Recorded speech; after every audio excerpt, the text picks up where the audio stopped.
Hello बच्चों, आप सभी लोगों का एक बार फिर स्वागत है आपके प्यारे से YouTube channel new success classes में। आज हम लोग बात करेंगे क्लास 10th की फिजिक्स की, जिसमें ये वीडियो रहेगा प्रकाश के अपवर्तन पर। मोस्ट इम्पॉर्टेंट टॉपिक है, आप लोग इसको देखिए कि किस तरीके से प्रकाश का अपवर्तन होता क्या है और किस तरीके से होगा। ये स्टार्ट करते हैं हम अपना वीडियो।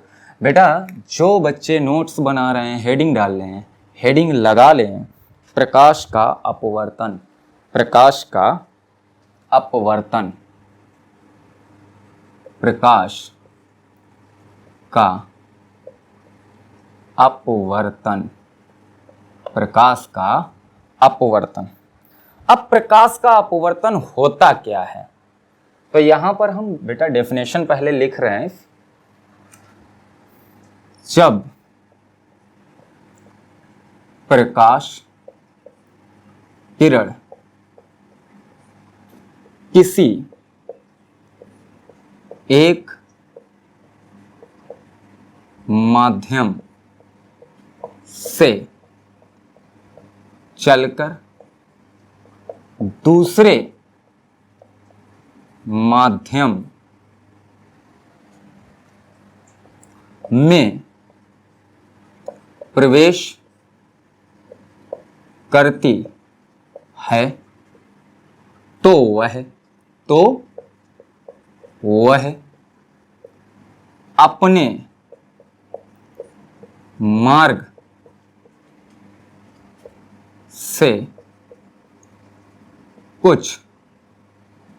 अपने मार्ग से कुछ विचलित हो जाती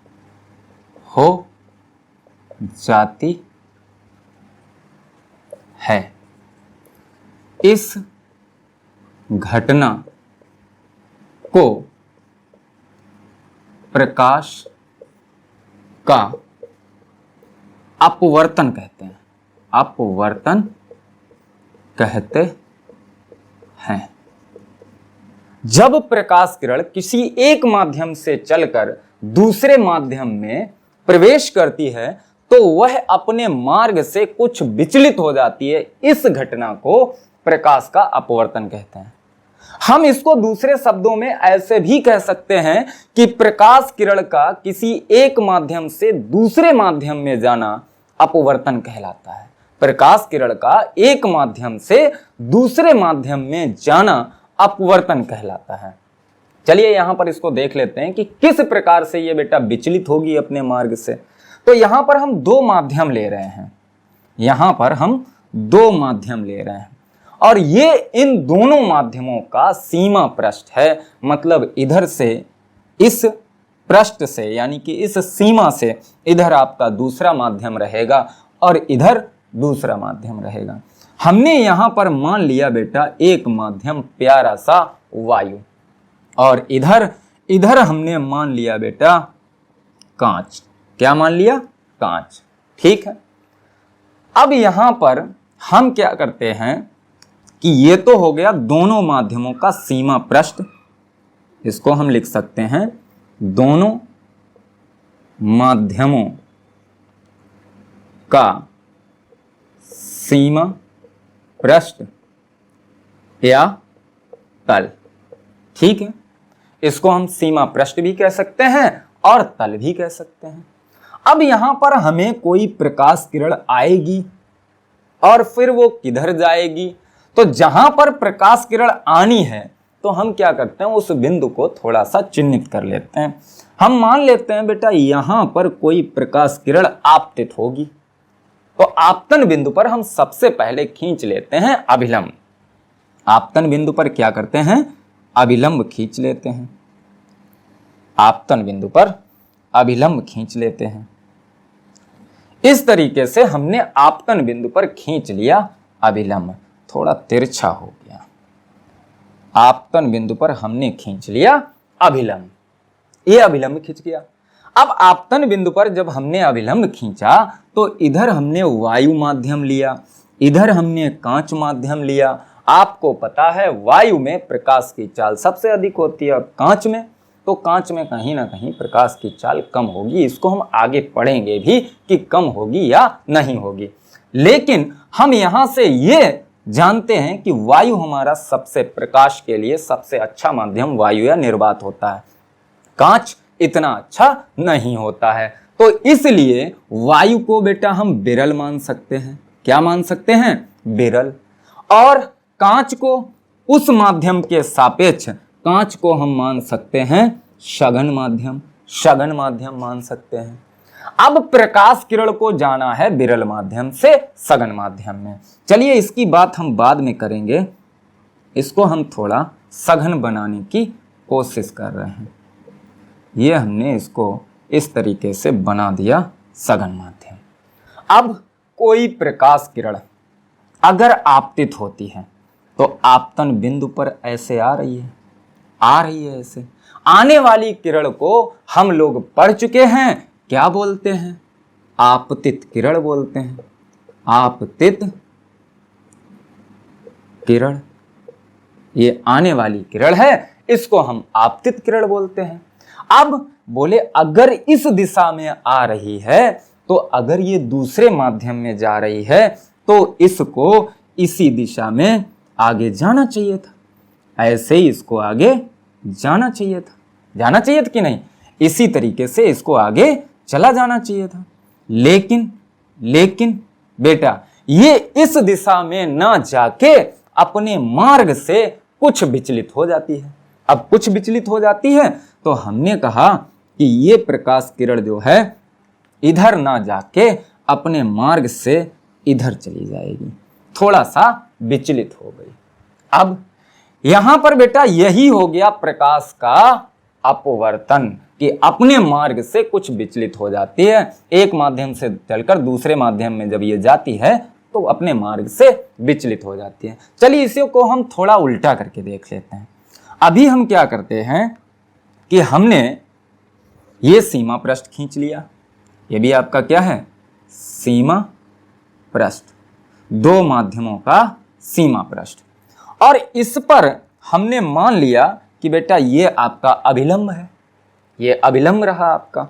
अब बोले कि अभिलंब तो हमने खींच लिया बेटा, अभिलंब तो हमने खींच लिया। अब हम क्या करते हैं? अब हम ऊपर वाले माध्यम को सघन मान लेते हैं। इसको हमने मान लिया सघन, इसको हमने सघन मान लिया। तो यहां पर लिख सकते हैं ये माध्यम है आपका सघन, ये सघन माध्यम हो गया। अब नीचे तो अब आपका विरल माध्यम हुआ, विरल। ऊपर हमने सघन माध्यम ले लिया, नीचे विरल माध्यम ले लिया। अब हम यहां पर क्या करते हैं? एक प्रकाश किरण को फिर आपतित करते हैं। तो इस तरीके से प्रकाश किरण आपतित हुई। अब इसको जाना किधर चाहिए था? जाना चाहिए था इसको ऐसे जाना चाहिए था। लेकिन ऐसे ना जाके ये अपने मार्ग से कुछ विचलित हो जाएगी। अब मार्ग से विचलित हो जाएगी तो मार्ग से विचलित हो जाती है और इधर चली जाती है। तो यहां से ये अपवर्तन था बेटा प्रकाश का, कि जब प्रकाश किरण किसी एक माध्यम से चलकर दूसरे माध्यम में प्रवेश करती है तो वह अपने मार्ग से कुछ विचलित हो जाती है। प्रकाश की इस घटना को प्रकाश का अपवर्तन कहते हैं। अब अपवर्तन पर कुछ इंपॉर्टेंट बातें भी होंगी कि अपवर्तन तो हो रहा है, प्रकाश किरण इधर उधर चल रही है, अपने मार्ग से विचलित हो रही है, तो यहां पर कुछ बातें फिर आएंगी। क्या? आपतन कोण, अपवर्तन कोण, इस तरीके से, और आपतन बिंदु। तो बेटा सीमा पृष्ठ के जिस बिंदु पर प्रकाश किरण आकर टकराती है उसको हम कहते हैं आपतन बिंदु। क्या बोलते हैं? आपतन बिंदु। इसके बाद में इसको हम, इस रेखा को बोलेंगे अभिलंब, जिसको हमने लंबवत खींचा है सीमा पृष्ठ पर, तो अभिलंब। ये रेखा हो गई आपकी अभिलंब। इसको तो आपतित किरण, और बेटा ये कौन सी होगी? इसको हम अपवर्तित किरण बोलेंगे। क्या बोलेंगे? अपवर्तित किरण। ठीक है। अच्छा, आपतित किरण ये हो गई। अपवर्तित किरण, इधर आपका सघन माध्यम है, इधर विरल माध्यम है। हमने क्या देखा? हमने देखा जब प्रकाश किरण एक माध्यम से चलकर दूसरे माध्यम में जाती है तो कभी तो अपने मार्ग से विचलित होकर अभिलंब की ओर झुक रही है, कभी तो अपने मार्ग से विचलित होकर अभिलंब की ओर झुक रही है, और कभी बेटा अपने मार्ग से विचलित होकर अभिलंब से दूर हट रही है। तो यहां पर आपतन कोण की बात करें तो बेटा अभिलंब और आपतित किरण के बीच में आपतन कोण होता है, यानी कि जो अभिलंब और आपतित किरण के बीच कोण बनता है इसको हम आपतन कोण कहते हैं। अपवर्तन कोण की बात करें तो ये आपका अपवर्तन कोण हो गया आर, जो अपवर्तित किरण और अभिलंब के बीच बन रहा है ये आपका आपतन बिंदु हो गया। तो यहां पर ये कोण आपका हो गया आपतन कोण आई, और ये बेटा जो कोण है इस कोण को बोलेंगे अपवर्तन कोण आर। तो इस तरीके से ये आपतन कोण और अपवर्तन कोण हो गए। अब हमने यहां पर यह देखा कि जब प्रकाश किरण सघन माध्यम से विरल माध्यम में जाती है तो आपका जो प्रकाश किरण जो विचलित होती है वो अभिलंब से दूर हट जाती है। मतलब यहां पर हम ऐसे भी कह सकते हैं बेटा कि जब प्रकाश किरण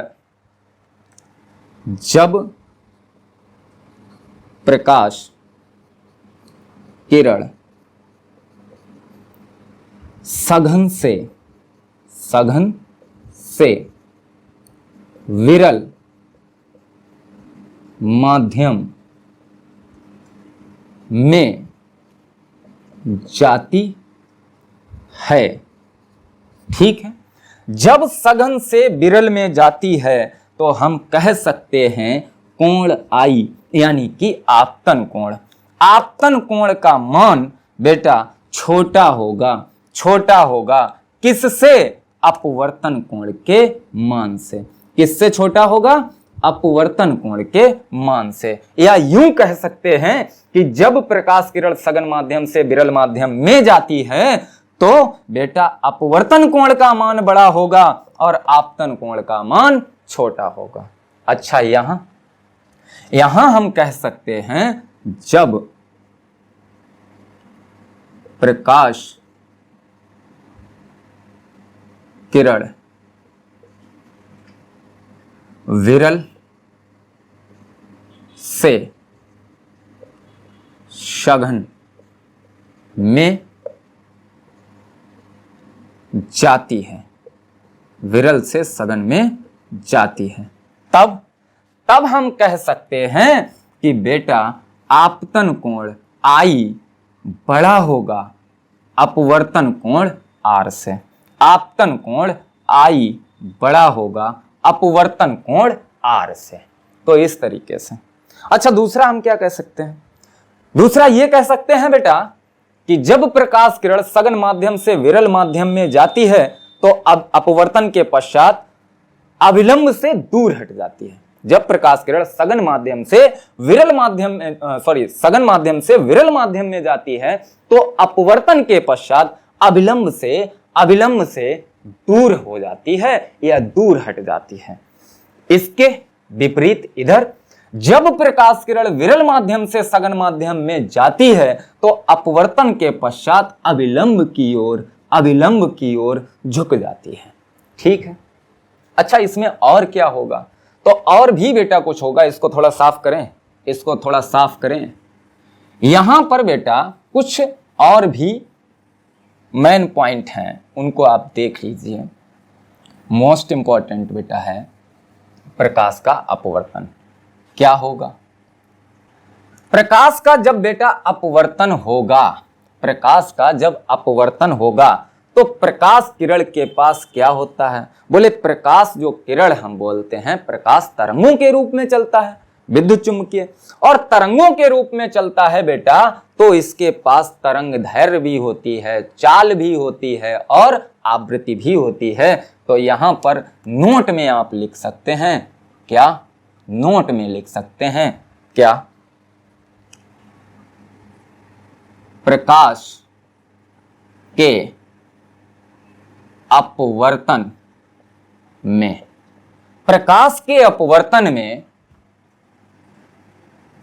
प्रकाश की चाल, कामा तरंग दैर्घ्य बदल जाती है। प्रकाश की चाल और तरंग दैर्घ्य बदल जाती है। इस बात को ध्यान रखना कि प्रकाश की चाल और तरंग दैर्घ्य बदल जाती है। लेकिन इसकी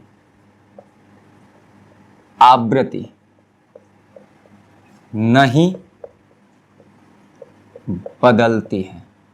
आवृत्ति नहीं बदलती है। तो क्या नहीं बदलता है? आवृत्ति, फ्रीक्वेंसी नहीं बदलती है और तरंग दैर्घ्य और चाल बदल जाती है। अब इसके बाद हम बात कर लेते हैं बेटा अपवर्तन के नियमों की। क्या बात करेंगे? अपवर्तन के नियमों की। तो ये जो मेन पॉइंट है बेटा, इनको आप ध्यान रखना, ये मोस्ट इंपॉर्टेंट रहते हैं। कभी आपसे एग्जाम में सीधा सीधा पूछ लेता है कि प्रकाश के अपवर्तन में क्या बदल जाता है या क्या नहीं बदलता है, सीधा सीधा आपसे पूछ लेता है ऑब्जेक्टिव टाइप में। ठीक है, तो आपको क्या ध्यान रखना है कि चाल और तरंग दैर्घ्य बदल जाती है लेकिन आवृत्ति नहीं बदलती है। चलिए इसको साफ करें। अब अपवर्तन के नियमों की बात कर लेते हैं। अपवर्तन के नियमों की बात कर लेते हैं। जिन बच्चों ने दर्पण से रिलेटिव नहीं पढ़ा है अभी तक, वो पिछले वीडियो में जाके देख सकते हैं। और अगर आपको वीडियो पसंद आ रहा है तो आप चैनल को सब्सक्राइब और वीडियो को लाइक और अपने दोस्तों के साथ शेयर कर दें। अब हेडिंग अपवर्तन के नियम। अपवर्तन के नियम, तो इसके मुख्यतः दो नियम होते हैं। पहला नियम क्या होता है? पहला नियम, इसके मुख्यतः दो नियम होते हैं। पहला नियम क्या कहता है? आपतित किरण, आपतित किरण कामा अपवर्तित किरण तथा आपतन बिंदु पर खींचा गया अभिलंब, खींचा गया अभिलंब, खींचा गया अभिलंब, यहां पर लिख देता हूं, खींचा गया अभिलंब, तीनों एक ही तल में होते हैं। आपतित किरण कामा अपवर्तित किरण तथा आपतन बिंदु पर खींचा गया अभिलंब तीनों एक ही तल में होते हैं। देखिए भाई, इसको क्या बोलते हैं? इसको क्या बोलते हैं? आने वाली किरण को आपतित किरण बोलते हैं। चलिए, अपवर्तित किरण तो ये रही जाने वाली अपवर्तित किरण, और आपतन बिंदु ये रहा, अभिलंब ये रहा। देखो बेटा, तीनों एक ही तल में हैं, तीनों एक ही तल में हैं। आपतित किरण, अपवर्तित किरण तथा आपतन बिंदु पर खींचा गया अभिलंब, खींचा गया अभिलंब तीनों एक ही तल में हैं, तीनों एक ही तल में हैं। ये पहला नियम है अपवर्तन का। दूसरा नियम बेटा क्या है? दूसरा नियम क्या है? किन्हीं दो माध्यमों में एक ही रंग की प्रकाश किरण के लिए, एक ही रंग की प्रकाश किरण के लिए, आपतन कोण की ज्या। आपतन कोण की ज्या। ज्या को हम लिखते हैं बेटा साइन से, तो ये साइन आई हो जाएगा। आपतन कोण की ज्या साइन आई तथा अपवर्तन कोण की ज्या। अपवर्तन कोण की ज्या तो यहां साइन से लिखी जाएगी, तो साइन आर लिख सकते हैं। का अनुपात नियत रहता है या नियतांक होता है। नियत रहता है या नियतांक होता है। ठीक है, या तो आप नियत लिख सकते हैं कि नियत रहता है या नियत होता है या नियतांक होता है, यानी कि आपका हो जाएगा sine i upon sine r बराबर नियतांक। Sine i upon sine r बराबर नियतांक। नियतांक ठीक है। इसी को हम बेटा ऐसे लिख सकते हैं, ऐसे लिख सकते हैं। यहां देख लीजिए क्या बोले, sine i upon sine r बराबर n2 upon n1 n2 upon n1। अब n2 और n1 क्या है? n2 बेटा दूसरे माध्यम का अपवर्तनांक है और n1 जो है पहले माध्यम का अपवर्तनांक है। इसी को अगर हम पहले माध्यम के सापेक्ष दूसरे माध्यम के अपवर्तनांक, पहले माध्यम के सापेक्ष दूसरे माध्यम के अपवर्तनांक को n बोल दें, तो यहां पर हम लिख सकते हैं sine i upon sine r equal n। ये भी लिख सकते हैं। ठीक है। अच्छा, इसी को हम बेटा स्नेल का नियम भी कहते हैं। इसे स्नेल का नियम भी कहते हैं। इसे स्नेल का नियम भी कहते हैं, यानी कि इसे स्नेल का नियम भी कहते हैं।